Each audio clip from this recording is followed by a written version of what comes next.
Hello friends, I am Kiran. Welcome to the Geography Nest. So today's topic is the contribution of Arab geographers or Arab geographical thought. So let's start. So Prophet Muhammad was the founder of Islam. Okay, and among the Arab geographers, the name that will come, we will study them sequence wise. So first person or first geographer who is famous for from the Arabs, that is Ibn Hakal. Ibn Hakal.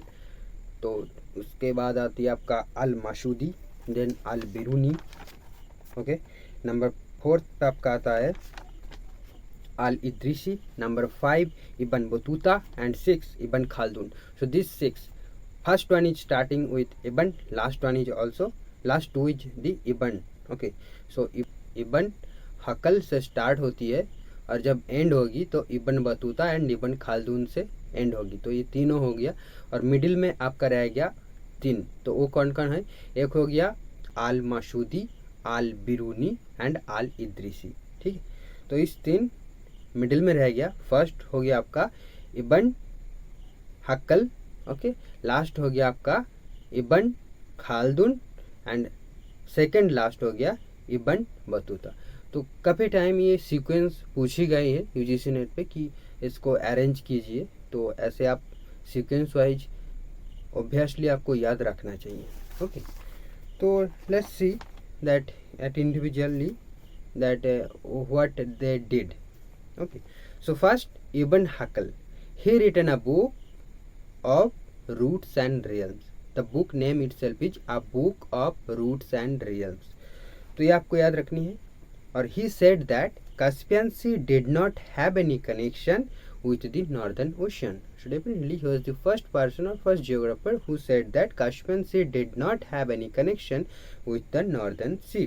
ये आपको इबन हकल में दोनों बातें आपको याद रखनी है. एक हो गया उसकी बुक का नेम क्या है, a book of roots and realms, and he said for the first time that Caspian sea is not connected with the northern ocean. Right. Okay, next is al Masudi. तो al माशूदी के लिए आपको 4 books याद रखनी है. ठीक है, he has written 4 famous books, not actually famous, no one has read, maybe today no one is reading, but yeah, historically those books are important and the time he belonged, okay, in his era or in his age, these books are very famous maybe. Okay, so you need to remember the 4 books because many times UGC can ask that which one is not written by al-Mashudi. Okay, so you need to know that which one are written so that you can point out which one is not written by al-Mashudi. Right, so the book are the Kitab Muraj al-Dahab. यहाँ पर आपको घबराने की कोई बात नहीं है, मैं आपको बता दूंगा कैसे याद रखनी है. किताब आल तन्नबाल इसरफ, किताब अकबर आल जमन, किताब अल अशद.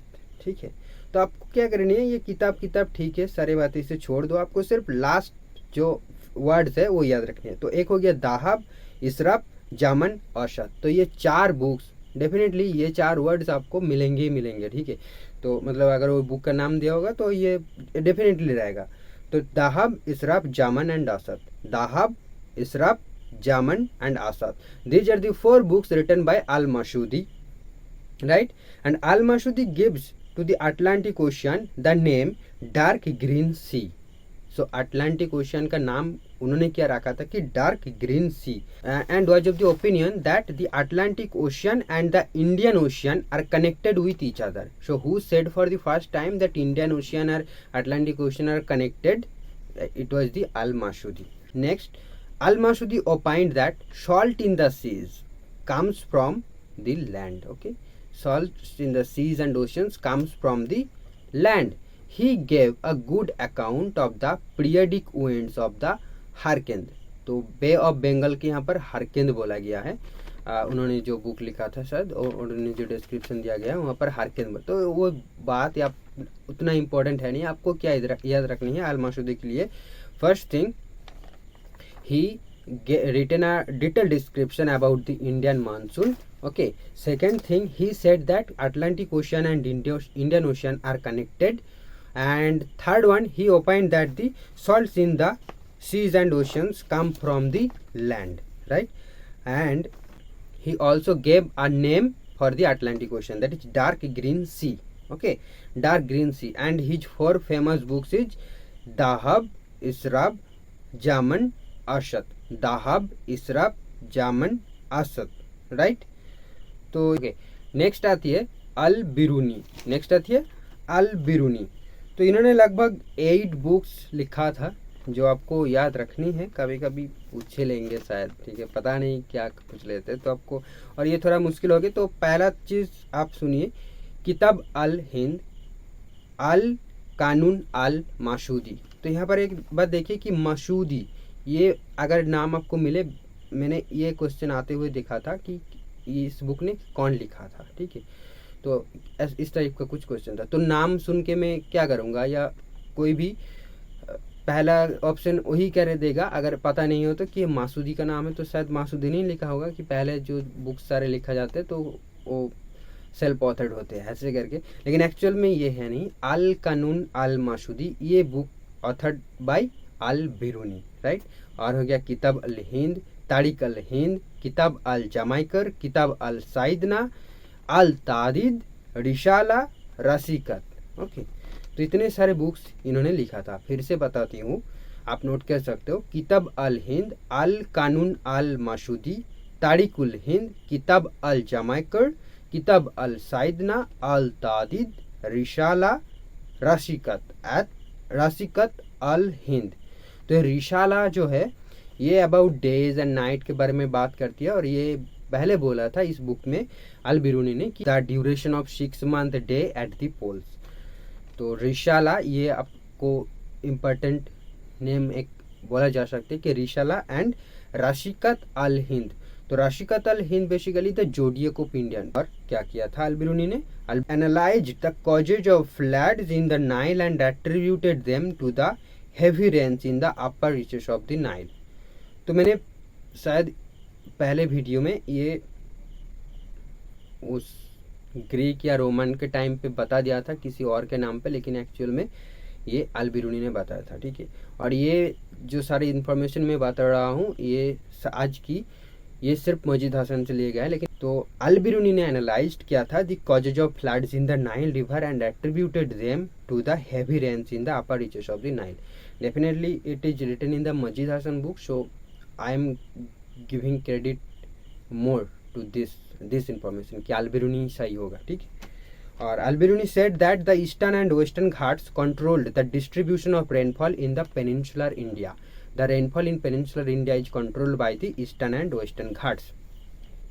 अल Biruni also explained how Kashmir and Punjab receive rainfall during the winter season। और अल बिरूनी का और एक जो बुक ऑलरेडी मैंने मेंशन किया, फिर भी आपको जो याद रखने के लिए बोलूँगा स्पेशली वो है किताब अल हिंद, यानी जियोग्राफी ऑफ इंडिया। ये 1030 में लिखा गया था और ये एक बहुत इंपॉर्टेंट बुक है, ठीक है। तो आपको ये किताब अल हिंद याद रखनी है, तारिक अल हिंद याद रखनी है, ठीक है। और ये रिशाला एंड राशिकत अल हिंद, तो ये 4 बुक एटलीस्ट आपको याद रखना ही है, ओके। तो अल बिरूनी हो गया। नेक्स्ट हम जाते हैं, फोर्थ जो स्कॉलर है वो हो गया अल इद्रिसी, ठीक है। तो al Idrisi wrote a book with the title amusement for him who desires to travel around the world. Amusement for him who desires to travel around the world. ये बुक किसने लिखा था? अल इद्रिसी ने।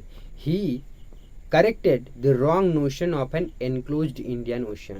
He also corrected the wrong notion that Indian Ocean is not closed ocean, right? So next scholar is Ibn Battuta. Ibn Battuta pointed out that the climate along the equator was less extreme. Ibn Battuta pointed out that climate along the equator was less extreme. We know that temperature is not exactly temperature is usually higher not in the exact equator but in the tropical region, right? 5 to 10 degree and this location. So this phenomena was first pointed out by the Ibn Battuta. He actually did not give any clear cut boundaries, but he pointed out that the climate along the equator was less extreme, right? And his book is रीला, RIHLA। यहाँ पर आपको एक बात याद रखनी है, अभी अभी हमने पढ़ा क्या, अल बिरूनी का एक बुक था रिशाला, ठीक है, RISALAH। और ये इबन बतूता का एक बुक है, उसी सेम थोड़ा गोलमाल हो सकती है, तो इसका स्पेलिंग आप ध्यान रखिए, RIHLAH, रियाला ऐसे करके बोल सकते हो कि रियाला, और उसका था अल बिरूनी का था रिशाला, राइट। नेक्स्ट स्कॉलर पे हम जाते हैं, तो next scholar is Ibn Khaldun and he is the last great Arab scholar who made a significant contribution to geography. His monumental work is known as मकदिमा। तो ये काफ़ी बार पूछा गया है कि मकदिमा, who is the author of the book मकदिमा। तो डेफिनेटली आपको याद रखनी है, ये इबन खालदून के द्वारा लिखे गए थे, ठीक है। और he stressed, Ibn Khaldun stressed the fact that people who live close to the equator turn black, the physical environment influences the character and attitudes of the people which get modified under different cultural traditions. Thus, Ibn Khaldun can be considered the first environmental determinist who tried to correlate man with environment in a scientific way. Basically, यहाँ से इतना question आपको शायद पूछा नहीं जाएगा, पर आप ये इंटरेस्टिंग फैक्ट के तौर पे याद रख सकते हो, ठीक है। तो आज के लिए इतना ही। अरब जियोग्राफिकल थॉट हमने पढ़ा, कौन कौन स्कॉलर थे और उन्होंने क्या क्या कंट्रीब्यूशन दिया था। बट कुछ और भी स्कॉलर थे जो कि उतनी हम किसी बुक में इतने डिटेल में मेंशन नहीं किया रहता, पर आपको दो एक चीज़ें आपको जानना चाहिए, तो उसके बारे में मैं आपको बता देती हूँ। One such scholar is al Balkhi. तो al Balkhi prepared the first climatic atlas of the world entitled किताबुल आस्कल, right. So Al-Balakhi, he prepared the first climatic atlas of the world and the book name was Kitab al-Askal, right.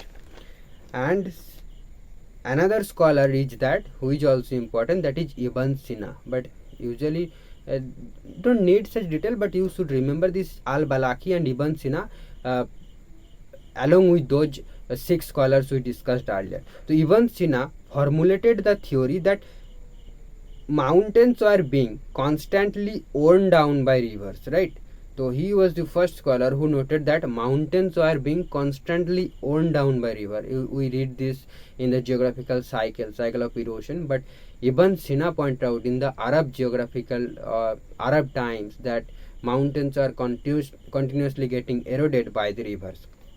And he also noted the presence of fossils in the rocks in high mountains. Okay, so Ibn Sina, 2 point you should remember about Ibn Sina, that is he was the first who noted that mountains are continuously getting eroded, and he also noted that there is fossils in the rocks of high mountainous regions. So that's it. I hope this video will help you, and if it helps you, definitely don't forget to subscribe this channel and hit the like button. Thank you.